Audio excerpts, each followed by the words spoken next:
is your channel.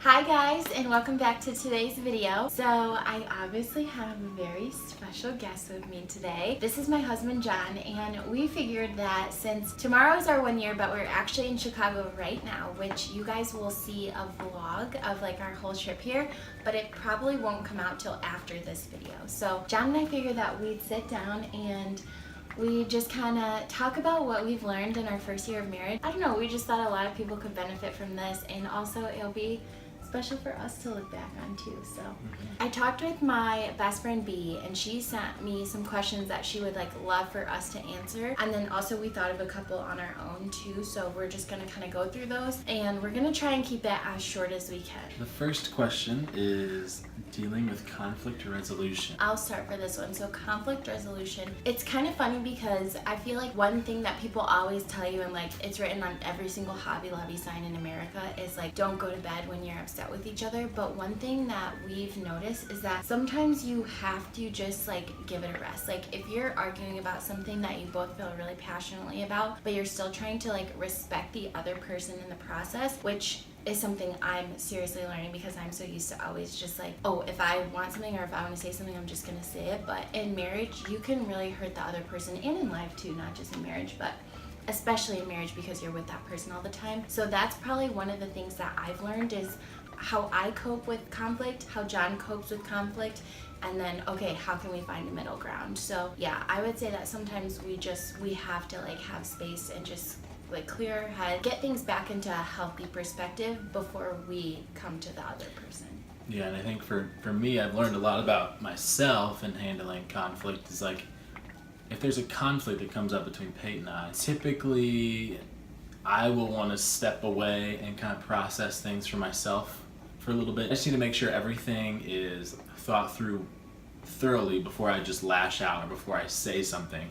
And so taking a step back for me is personally the first thing that I do, and then revisiting that maybe an hour or so later, so Peyton and I have both had time to process, then we can talk from a place of love, from a place of acceptance, and not just lash out and just throw a bunch of accusations at the other person and stuff, and that really just stirs the pot even more, which doesn't actually help at all. Also, in addition to that, making sure I respect Peyton and what's on her heart and what's on her mind, and giving her the opportunity to voice her feelings and her opinion, and just really position myself to listen to her as opposed to try to fix everything as well. And so conflict resolution, sometimes there's not always a resolution. It's more of just letting the other person talk and express themselves and show what's going on in their heart or whatever. So I don't know, obviously we're still working on that, still learning how to resolve conflict, but it's only 1 year in, so we got a lot of learning to do still. Okay, and then another thing that B wanted us to address, which is kind of similar to conflict resolution but a little different, and that's just how have we learned to manage each other's differences. And do you want to start on this one, or do you want me to? You can start. Okay, so when I was thinking about managing differences, the first thing that I'll tell you guys is John and I are polar opposites. I'm a very just loud, outgoing kind of a person. I'm constantly laughing. I love to laugh about everything and anything. And John is opposite in the fact that he gets up at 5 a.m. every day. He loves to read. He's very I can stay quiet for a long time and be totally fine. Yeah, where for me, staying quiet is so hard for me. I do it when I'm with people that I don't really know, but staying quiet is not fun for me, and staying quiet is that's very fun for John. He enjoys that. So we're very different in that aspect. So one of the biggest things that I have learned when it comes to managing differences is that John and I rest differently. His rest is go, go, go, go, go all the time, and he loves to always be doing something and just staying busy and being productive, which is phenomenal, and I think that speaks a lot to your work ethic too. And for me, my rest is I would love to lay in my bed and look at makeup or watch YouTube videos. That's rest for me, doing nothing, watching movies. And so that's a big thing we've kind of had to come together and be okay, hey, we're different in this way, we're very different in this way, but what can I do to make not only the other person happy, but so that my heart and my, like, what I like to do isn't lost in the process. And so we've found that just when it comes to managing differences, the biggest thing to keep in mind is respect. And we truly believe that everything, not just in a marriage, not just in a loving relationship, should come from a place of love. And so even when it comes to like managing our differences, no, we're not getting it right every single time, but we come from a place of love, even if we're saying, hey, I don't really want to do that right now. Like, it's the way you say it, you know? Yeah, and also when you choose to get married, or when you're in a relationship with anybody and then you choose to get married and you want to spend the rest of your life with them, there are going to be things that come out about the other person that you just don't like. Mm-hmm. And I mean, you made a choice, or in our case, Pate and I made a choice that we're going to love each other and commit our lives to one another. And so you just love the person through those differences. Yeah. I mean, there's plenty of things that I do that Peyton doesn't like, and that Peyton does that I don't like, and it's my choice to look past that. Mm-hmm. Whatever example it is, it's my choice to look past that, and it doesn't matter what it is necessarily. But just because I don't like it doesn't mean she has to change. You find things out about each other that they may sound like cliche or they may sound small, but after a while they really start to get to you, and that's when things become bigger problems. John will stand behind me and watch me wash dishes to see if I'm washing them how he likes. That's not entirely true. But when you use the scrubber to scrub the pan, you don't wash the dish with the pan scrubber. Okay. Like, that just doesn't. It's a clean dish now, and we are dirtying it with the thing. It doesn't make any sense. On to the next that's why question. I do the dishes. But I love him so much. Okay, and then the next question is about community. And this sounds kind of like random, but this is something we have found so key in like the last year because of so many different reasons. You can go first. I'm going first. Yeah, so community is big. We found that community has really helped our relationship because when we left college, we came from a great community at college, and we had our track friends and, other friends from school there, and we both moved to a new place, new area, new people, new house we were living in, and so we didn't really know a lot of people there. We didn't really have a community yet. We found a church that we got plugged in at, and bottom line, we really found that you need to surround yourself with people, good quality, solid friends, and develop a community, whether they're married or not.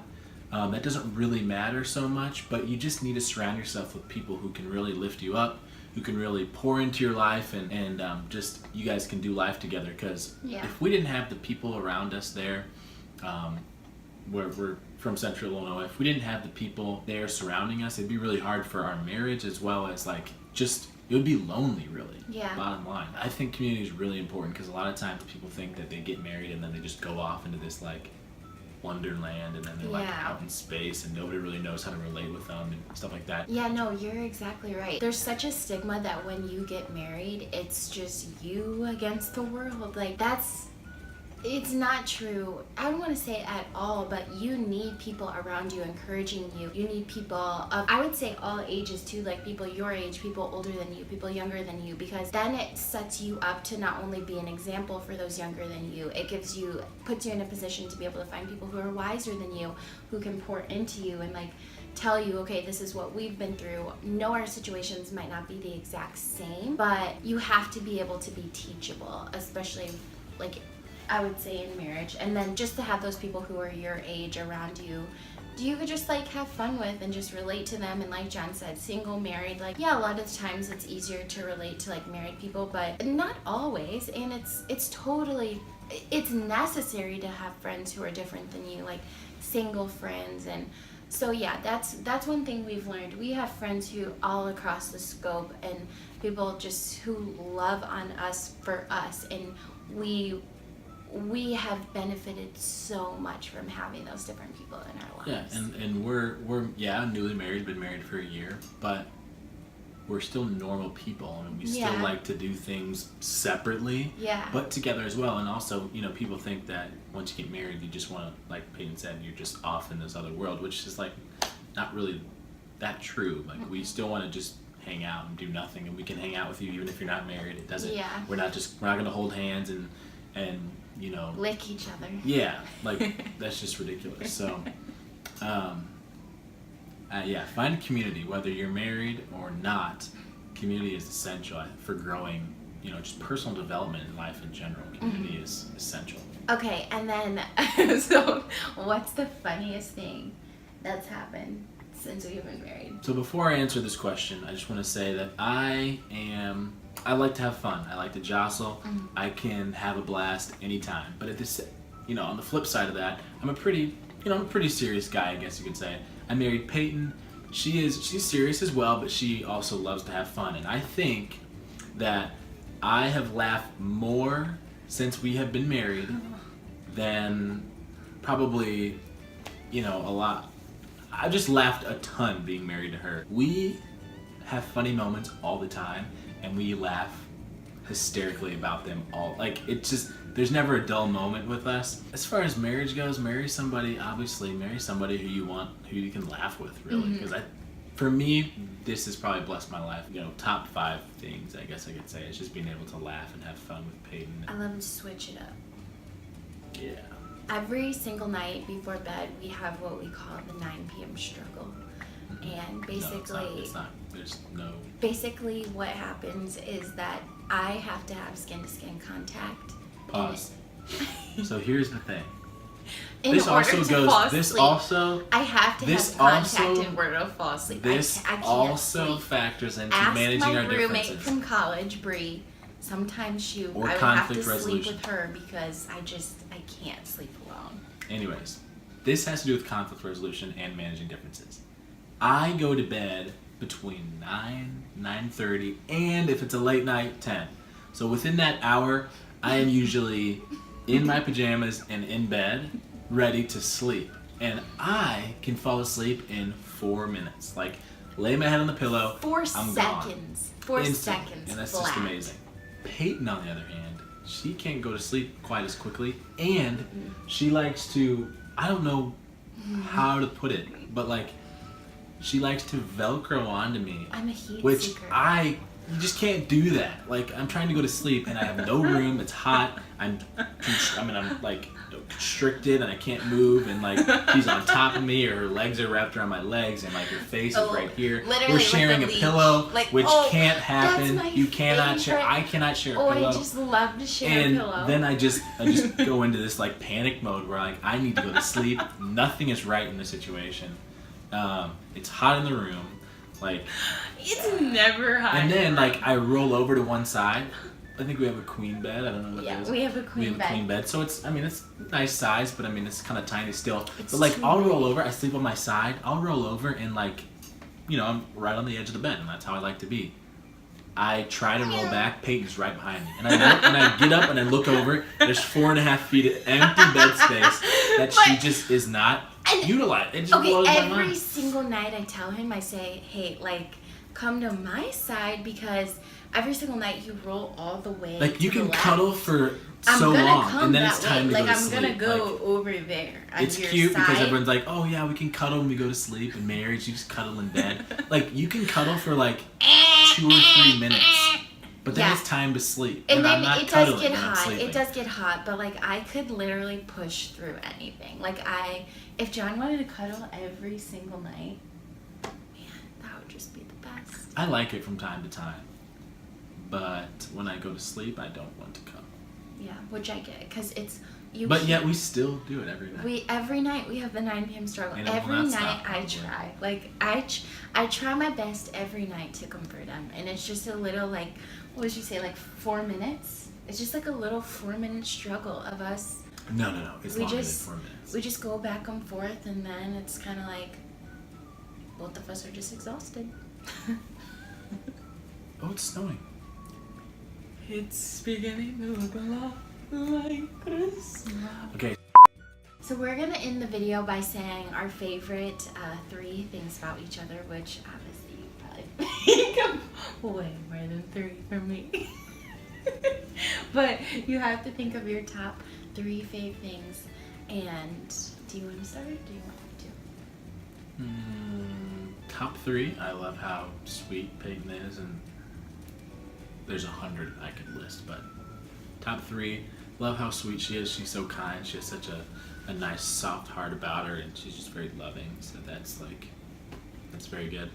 Number 2, I do like her like sense of style and fashion, and like she's super creative. And she's designed our house very well, and just like she has an eye for creativity, and it looks very nice. And I love to see her express that in whether it's fashion, makeup, or designing a room or whatever.